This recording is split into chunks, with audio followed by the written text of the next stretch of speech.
بقى اللي ممكن يقابلني اخلي بالي منه وابقى حذر واتعامل معاه ازاي، سواء حاجات كويسه او حاجات ممكن تخليني ابقى مش حابب اكمل شغلي في المكان ده.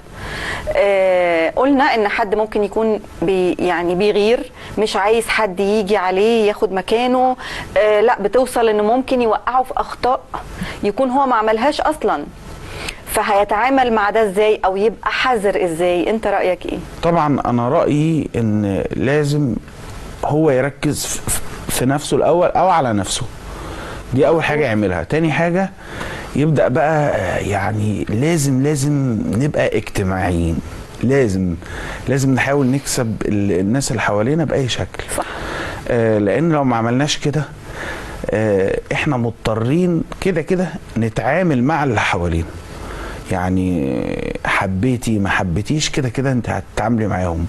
فخلي بالك لو قدرتي تكسبيهم هيقدروا يعني هيعاملوكي كويس وهيشتغلوا معاكي كويس وهيخدموا عليكي بلطف. تقصد التواصل، يعني التواصل يبقى جيد. التواصل طبعا دي حاجة لازم جداً. مهارة أنا أشتغل عليها. بالظبط. حتى لو بدأت شغل ولسه مش عندي، بس أخلي بالي منها.